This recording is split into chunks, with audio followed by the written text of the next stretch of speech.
La prueba de caminata de 6 minutos evalúa de forma integrada la respuesta de los sistemas respiratorio, cardiovascular, metabólico, musculoesquelético y neurosensorial al estrés impuesto por el ejercicio.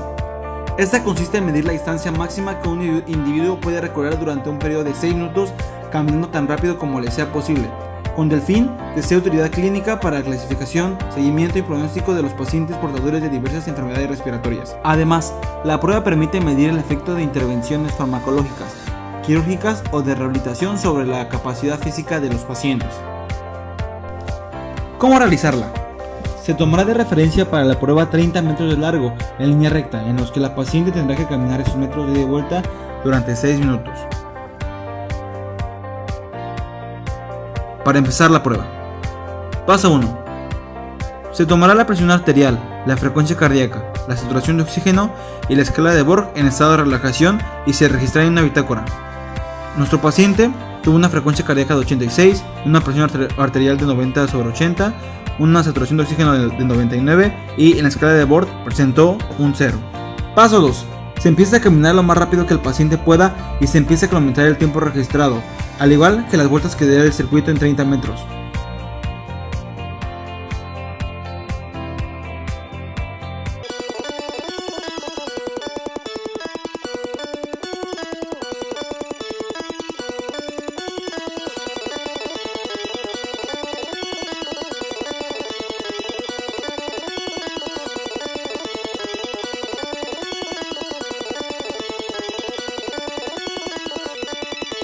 Paso 3.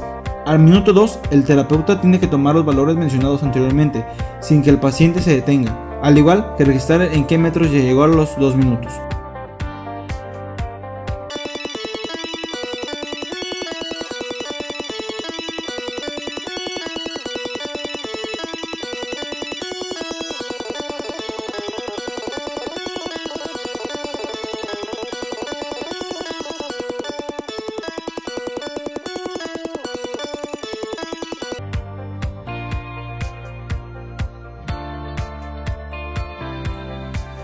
Paso 4. Repetir lo mismo en el minuto 4.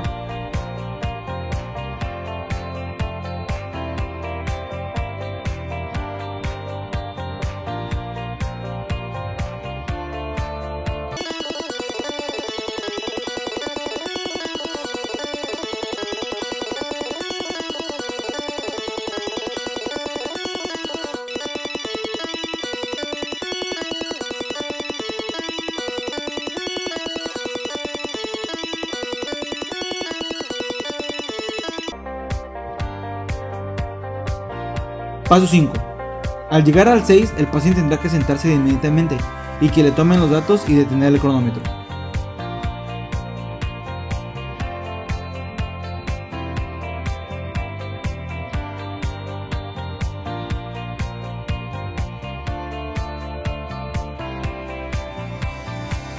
Paso 6.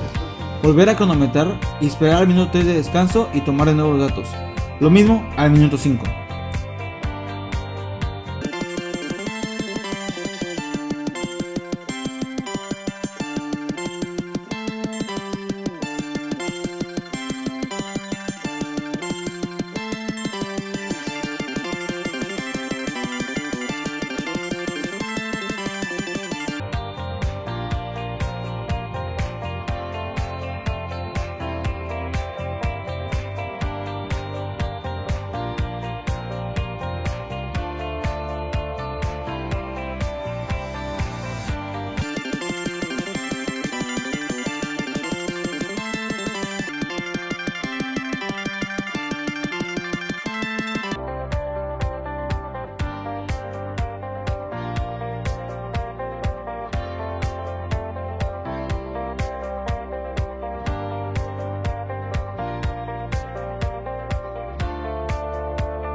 Los ruidos respiratorios son los producidos por la estructura de los pulmones durante la respiración. Se denomina auscultación a los ruidos pulmonares que se escuchan mejor con el estetoscopio. Estos ruidos pulmonares normales ocurren en todas partes de la zona torácica. A nuestro paciente lo evaluamos en la respiración pulmonar de manera apical en la línea media derecha e izquierda, en la línea media medial derecha e izquierda y en la parte basal en la línea media derecha e izquierda.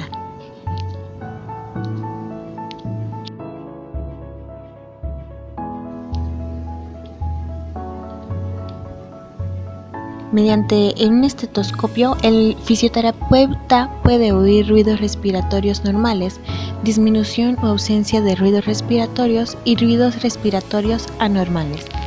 La disminución o ausencia de estos ruidos respiratorios puede significar aire o líquido alrededor de los pulmones, un incremento del grosor de la pared torácica, una disminución del flujo de aire a una parte de los pulmones o demasiada insuflación de una parte de los pulmones.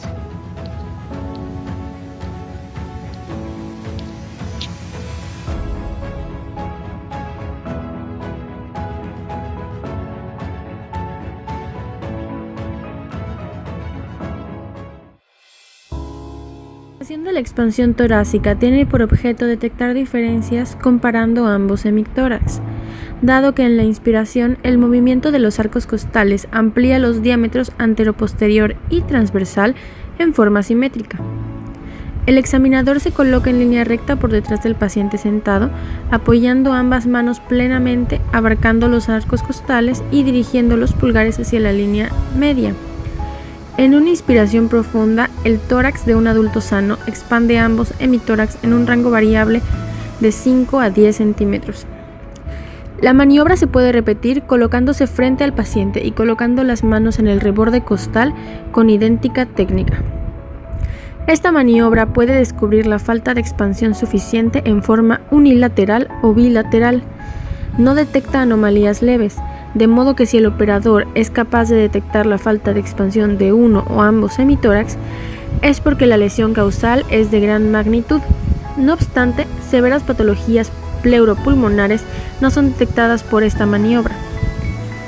Causas de mala expansión unilateral: atelectasia, derrame pleural, dolor torácico, fracturas costales múltiples, deformidad anatómica y neumotórax. Y las causas de mala expansión bilateral sería obesidad extrema, enfisema pulmonar, distensión abdominal extrema, quemadura extensa del tórax, fracturas costales bilaterales, enfermedades neuromusculares y embarazo avanzado. La paciente presenta una expansión de tórax de 4 centímetros, siendo su medida inicial de 74 centímetros y 78 centímetros al realizar la inspiración. Su tórax se eleva bilateralmente y hay simetría en la respiración. La paciente presenta una respiración diafragmática no tan visible. Al presentar este tipo de respiración se genera una presión negativa y el diafragma funciona en forma de vacío, pues al descender ayuda a que el oxígeno, el cual tiende a subir a los lóbulos apicales, pueda bajar a los lóbulos basales, en los cuales se lleva a cabo más eficientemente la perfusión.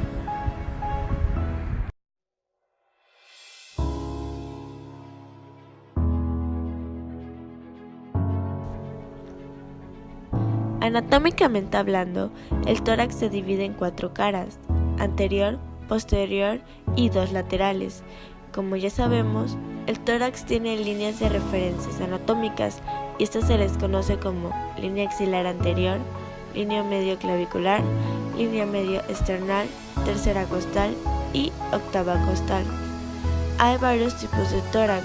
Uno de ellos es el tórax enfisematoso. La circunferencia de la porción superior del tórax parece mayor que la porción inferior.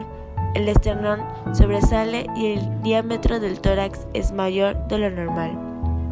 Tórax en quilla. Esto es debido a una protrusión esternal. Es una protrusión del pecho sobre el esternón. Esto generalmente le ocurre a las personas con apariencia de pájaro. Tórax de Harrison. Es una deformidad del tórax que se desarrolla como una consecuencia de la tracción del diafragma sobre las costillas. Aquí, como se puede observar a la paciente, se presenta con un tipo de tórax estérnico. Es un tipo de tórax largo y menos ancho. Esto lo podemos considerar como un tórax típicamente normal.